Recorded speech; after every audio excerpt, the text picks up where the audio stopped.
Bien, continuamos con el tema de violencia contra la mujer y ahora ya pasamos de la epidemiología y los aspectos médicos a hablar ya de los aspectos médico-legales. La violencia contra la mujer es un problema de salud frecuente, ya lo hemos visto, y se manifiesta de muy distintas maneras. Nosotros no tenemos que pensar solo en una mujer con lesiones físicas, puede no tener dichas lesiones y acudir al médico por determinados motivos. Tenemos que saber cómo manejar situaciones de este tipo, ya sea si ella nos lo confiesa como si no nos dice nada, pero nosotros vemos indicios y lo sospechamos. Hay que saber que este hecho violento, que tiene como consecuencia una pérdida de salud de la víctima, es un delito. En fin, esta situación hace que el personal sanitario tenga dos fines. Por un lado, identificar y tratar las lesiones y por otro, recoger todas las evidencias necesarias para un determinado procedimiento judicial. El médico es muy importante que identifique y documente los hallazgos más importantes y además que comunique al juzgado de guardia que acaba de atender a una mujer de la que sospecha malos tratos. Pero para todo esto existen unos protocolos que nos van a ayudar en dicha labor. Bien, entonces pasamos a leyes y protocolos. Desde el año 2004 existe una ley pionera en este ámbito que es la Ley Integral de Medidas de Protección contra la Violencia de Género. La novedad que tiene esta ley es que no solo se ocupa de perseguir y castigar al maltratador, que de hecho se han endurecido las penas, sino también de poner en marcha una serie de medidas del tipo campañas en medios de comunicación y en el sector educativo. Esta ley también recoge medidas a tomar por los profesionales sanitarios, ya que se vio que son una primera línea importante para estos casos. Entonces, en el año 2006 se crea el primer protocolo común para la actuación sanitaria ante la violencia de género, que es interterritorial y a medida que se fue aplicando surgieron nuevas situaciones y por tanto en el año 2012 se actualizó. Luego, las comunidades autónomas también decidieron elaborar algunos protocolos propios. En Galicia tenemos del año 2009 la Guía Técnica do Proceso de Atención ás Mulleres en Situación de Violencia de Xénero, pero viene a ser lo mismo. En esta clase nos vamos a basar en el nacional del año 2012. Bien, y vamos ya al asunto. Nosotros como médicos tenemos que hacer una valoración biopsicosocial, es decir, no solo del maltrato que recibe la mujer, sino de su situación a nivel biológico, psicológico y social. Desde el punto de vista médico-legal es muy importante documentar los hallazgos, informar a la mujer de nuestra valoración, de las posibilidades que hay, de dónde puede pedir ayuda, pero obviamente toda nuestra ayuda llega hasta un punto, necesitamos a más gente. Por tanto, va a ser muy importante coordinarse con otros profesionales, por ejemplo, trabajo social. Y también comunicar al juzgado para que se tomen medidas de protección y persecución del maltratador. Entonces, para aclararse, resumimos el papel del profesional sanitario en 5 puntos que vamos a ir viendo pormenorizadamente. Estos 5 puntos que resumen nuestro papel son detección, valoración, documentación, información y derivación y, por último, comunicación a la autoridad judicial. Entonces, ahora las vamos a ver con calma, pero en cuanto a la detección, saber que es un tema complejo. La valoración, pues por nuestra parte hacer una exploración física y una anamnesis, seguida de una documentación, normalmente en el historial clínico. Luego, información y derivación, tanto informar a la paciente como derivarla a otros especialistas si es necesario o a trabajo social y por último, comunicación a la autoridad judicial si tenemos una sospecha razonable. Esto servirá para poner una serie de medidas de protección a la víctima y persecución al agresor. Bien, entonces vamos al primer apartado que era la detección del maltrato. Como decíamos, en esta fase hay muchísimas dificultades. Algunas dependen de la víctima, ya hablamos antes de las características de las víctimas que hacen que no quieran contar la situación, ¿vale? También temen a consecuencias legales que signifiquen que su familia se rompa, que sus hijos sufran, etc.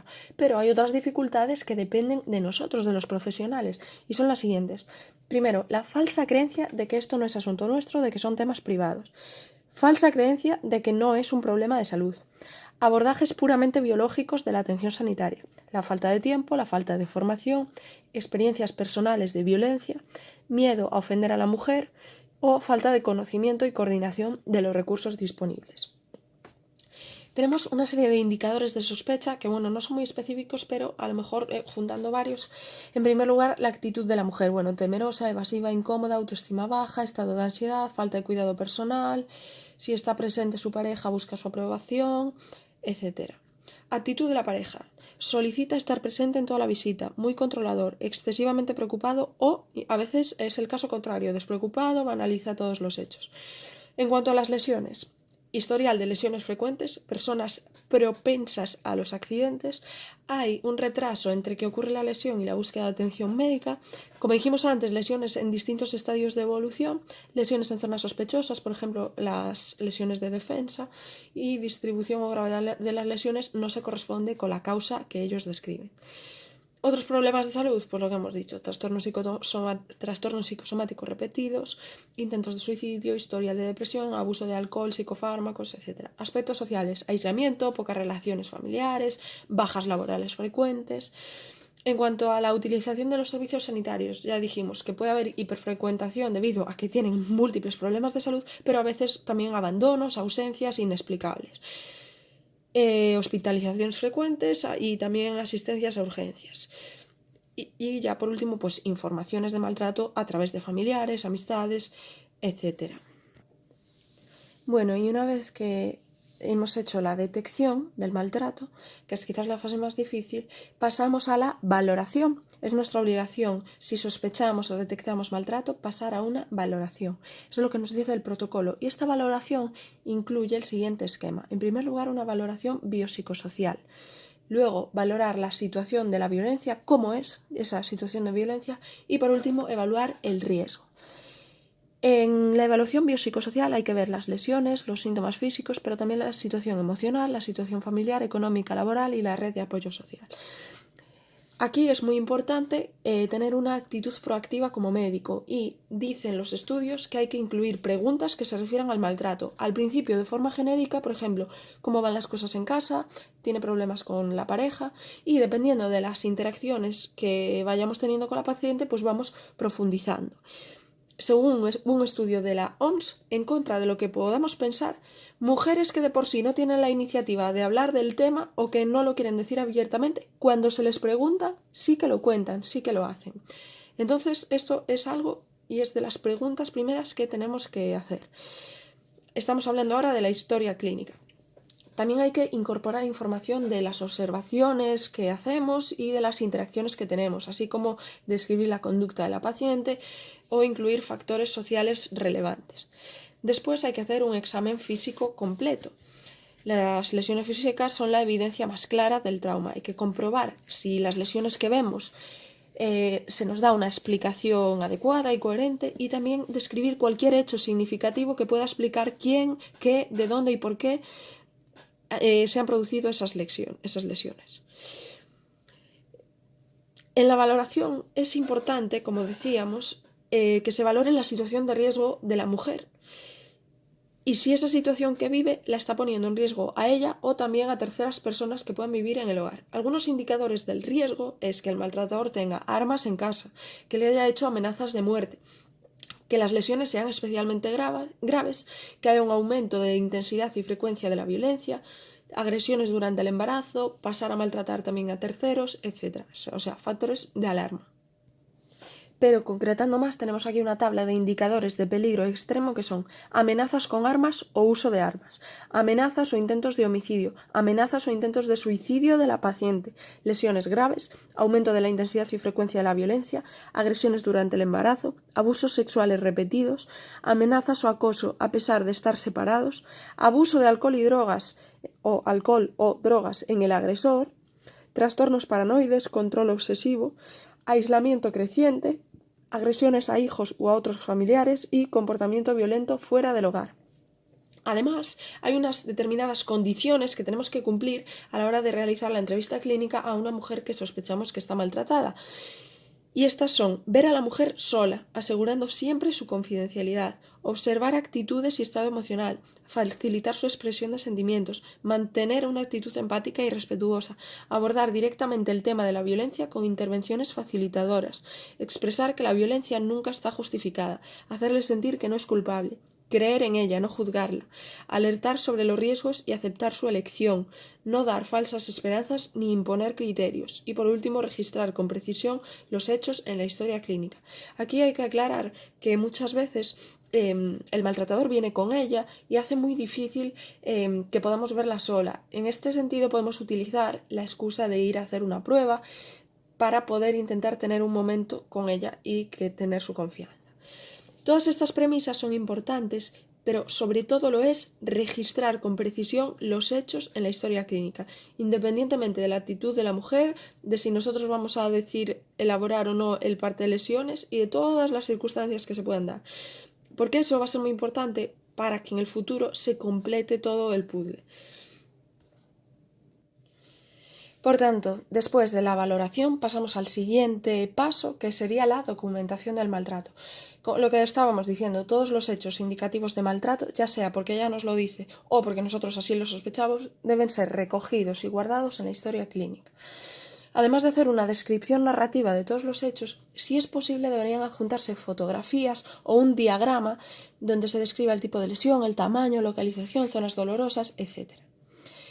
Una vez hecha la documentación, tenemos que pasar a la información y derivación. Con información nos referimos a informar a la mujer de la valoración que hemos hecho y plantearle distintas estrategias a seguir. Muchas veces puede ser en esta fase en la que ella confiesa lo que nosotros vemos. Después también es importante realizar un trabajo de seguimiento en la consulta, sobre todo en atención primaria, ya que en urgencias o a consulta del especialista pues esto es más difícil. Este trabajo de consulta va a ser diferente dependiendo de la actitud de la mujer y de cómo afronte su situación. Si presenta lesiones y no admite que está siendo maltratada, nuestra actitud será distinta que si la mujer afronta que está sufriendo esta situación. Tampoco va a ser igual si quiere o no hacer algo. Actuamos de diferente forma según en cada caso. Pero aquí puntos importantes son establecer una relación de confianza, trabajar mucho en la toma de conciencia ante las relaciones de maltrato, atención interdisciplinar a los problemas encontrados y las visitas de seguimiento, reconocimiento, afrontamiento, etc. Luego, por otra parte, si lo vemos necesario, tenemos que derivar. Hay que plantearnos si necesita que la derivemos también a trabajo social, si necesitamos una interconsulta con otra especialidad, etc. También hay que saber que tiene derecho a presentar denuncia de los hechos en el juzgado de guardia, comisaría, policial o cuartel de la Guardia Civil, y esto es algo de lo que deberíamos informarla a ella.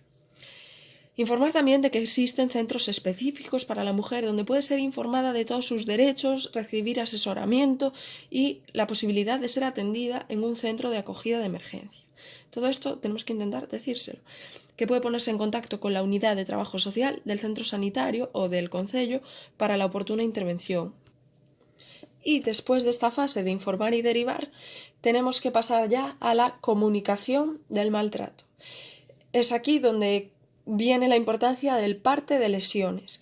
Vamos a ver un marco jurídico, un marco deontológico y luego ya pasamos al informe médico, parte de lesiones y demás apartados.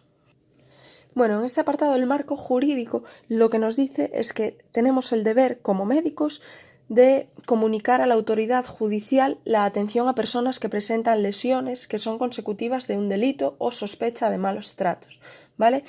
Dice la Ley de Enjuiciamiento Criminal que los que por razón de sus cargos, profesiones u oficios tuvieran noticia de algún delito público están obligados a denunciarlo. Esta misma ley también dice que los médicos que asistieren al herido están obligados a dar parte de su estado.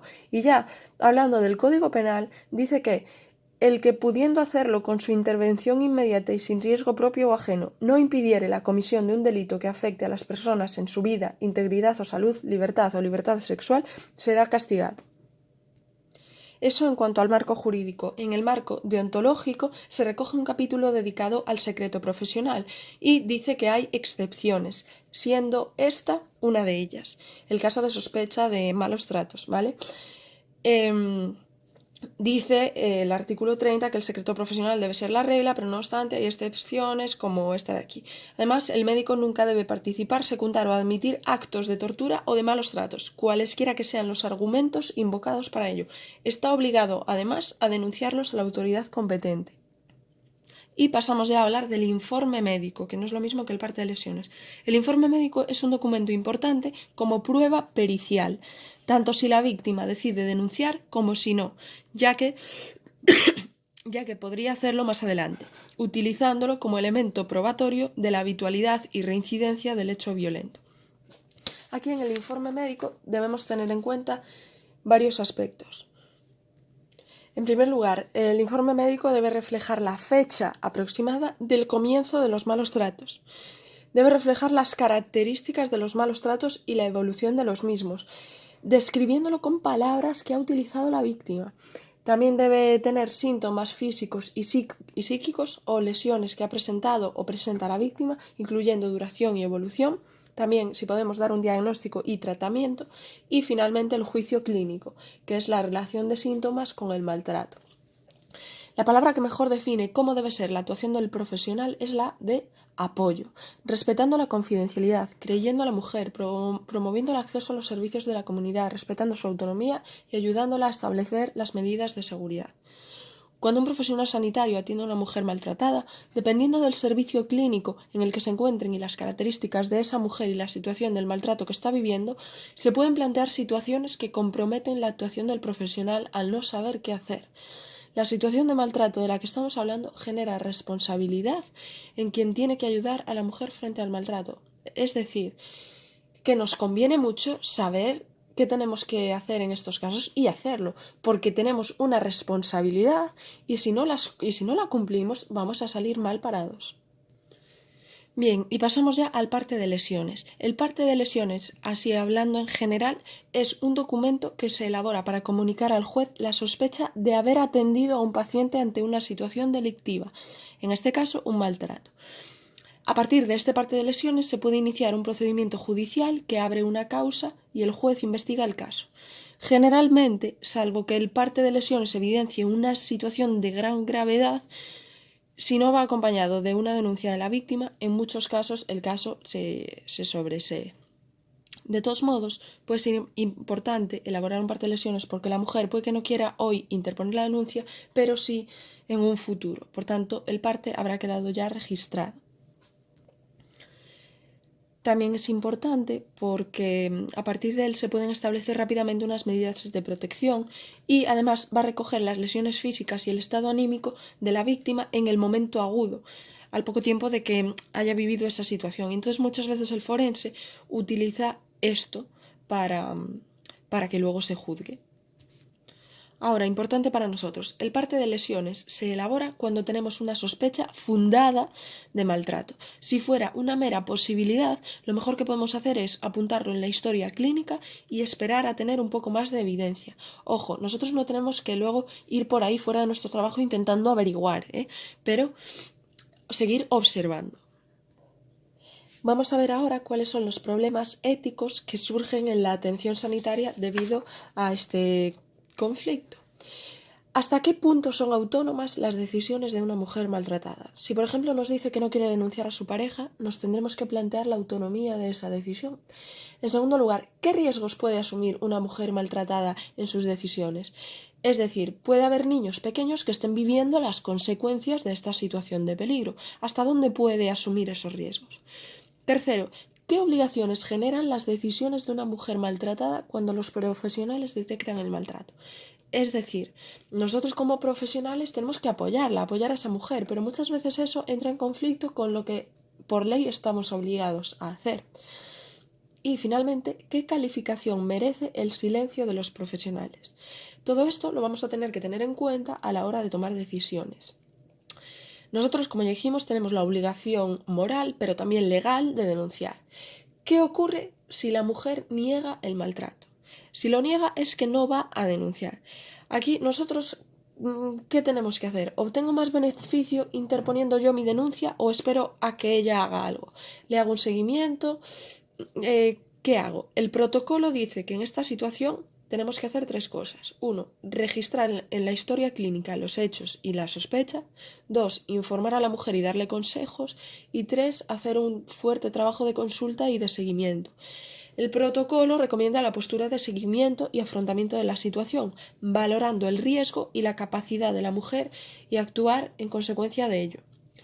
Si el maltrato es muy evidente, puede poner en peligro su vida o está en una situación en la que puede haber riesgo para ella o incluso para otras personas, aunque ella lo niegue, nosotros deberíamos intervenir.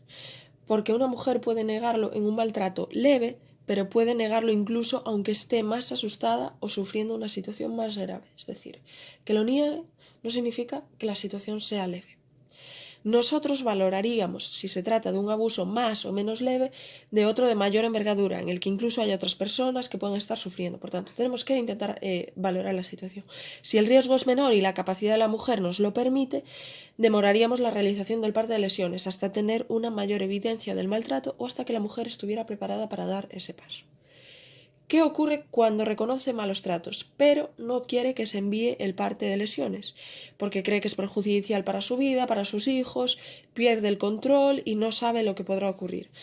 Bueno, pues en estos casos depende de dónde se encuentre el médico. Es distinto un médico de urgencias que un médico de atención primaria. Si estoy en urgencias, seguramente haga el parte, porque no la voy a ver más, ¿vale? La voy a perder de vista. Sin embargo, si estoy en atención primaria, tengo todavía la posibilidad del seguimiento y tengo más conocimiento sobre su situación, puedo hablar con ella, puedo demorar el parte después de haber evaluado el riesgo. El hecho de que yo no envíe el parte de lesiones hoy no implica que no lo vaya a mandar, ya que es un deber legal que está ahí y voy a tener que cumplir, pero lo que sí que puedo es demorar el envío mientras informo a la paciente y la ayudo a prepararse para lo que va a pasar. También nos interesa no perder a la paciente, ya que si mi intención es ayudarla y yo hago algo que hace que no vuelva a la consulta, a lo mejor no la estoy ayudando. Hay que avisar a la mujer de que se le hace un parte y se le da una copia, aunque ella no quiera hacerlo. Por otro lado, también estamos ante la obligación del respeto a la autonomía de la paciente, que nos dice que no quiere hacer el parte de lesiones y nos pide que no hagamos nada porque eso va a tener una repercusión en su vida. Y el deber que tengo también yo para proteger a mi paciente, el deber de no maleficencia y luego el deber legal. O sea, hay muchas cosas en conflicto. De hecho, esta situación, es decir, la situación en la que ella reconoce los malos tratos, pero nos pide que no hagamos nada, es una situación más difícil para nosotros. Aquí, ¿qué es lo que dicen los protocolos? Bueno, pues tenemos un protocolo que se llama Plan de Actuación a la Mujer que reconoce sufrir malos tratos, pero no se encuentra en peligro extremo. No se encuentra en peligro extremo. Bien. Plan. Registrar en la historia clínica, informar a la mujer de la situación en la que se encuentra, hacer un trabajo en consulta con su seguimiento, también derivar si se estima necesario y previo consentimiento de la mujer, emitir parte de lesiones cuando proceda, y aquí ponemos un asterisco para explicar después, y actuación con los hijos e hijas y otras personas dependientes. Vale. En cuanto al asterisco de emitir parte de lesiones cuando proceda. ¿Cuándo procede? En aquellos casos en que la mujer se niega a denunciar y el personal sanitario tenga fundadas sospechas de la existencia de malos tratos físicos o psíquicos, no existe constatación clara del origen de las lesiones como para poder emitir correspondiente parte de lesiones, se recomienda comunicar a la Fiscalía dicha situación, tal como establece el precepto legal. La Fiscalía decidirá, en base a los indicios que se pueden aportar o ampliar, cuál es la situación procesal adecuada. Es decir, el protocolo me dice que depende un poco de la situación de peligro que yo considero que la mujer está viviendo. Debemos tener en cuenta que la evaluación de la existencia o no de dicho peligro es una situación de riesgo para el sanitario. Si como profesional considero que no es una situación de peligro, le puedo dar cierto tiempo a la mujer para que asuma lo que va a ocurrir, siempre y cuando hagamos el proceso de seguimiento en la consulta, o puedo ponerlo en conocimiento a la Fiscalía antes de elaborar el parte de lesiones. Por el lado contrario, si nosotros consideramos que son lesiones que implican una situación de gravedad o peligro para la mujer, tenemos que poner en marcha todas las actuaciones que sean necesarias para proteger su vida, la de sus hijos u otros convivientes. Este sería el caso del otro plan de actuación que tenemos, de plan de actuación de mujer que reconoce sufrir malos tratos y se encuentra en peligro extremo. Vale, aquí lo que tenemos que hacer es informarla de la situación de peligro en la que se encuentra, derivar con carácter urgente a trabajo social o a los servicios de apoyo 24 horas de emergencias sociales para mujeres que sufren maltrato, registrar en la historia clínica el episodio y las actuaciones realizadas, emitir el parte de lesiones y el informe médico, entregando una copia a la mujer e informándole de sus implicaciones. Aquí siempre debemos informar a la mujer de lo que vamos a realizar y de que es un deber legal para nosotros el realizarlo. Conocer la situación familiar, personas dependientes y recursos con los que cuenta y llamar al 112 de emergencias o a los servicios específicos de su comunidad autónoma. Por último, como conclusión, decir que la situación más complicada es aquella en la que existe una fidelidad o confianza grande entre médico y paciente, en la que ponga al profesional en el conflicto y busca actuar en consenso con la paciente para que ella no sienta que se está actuando a sus espaldas. Pero tenemos que recordar que existe una obligación legal y es una decisión unilateral del médico.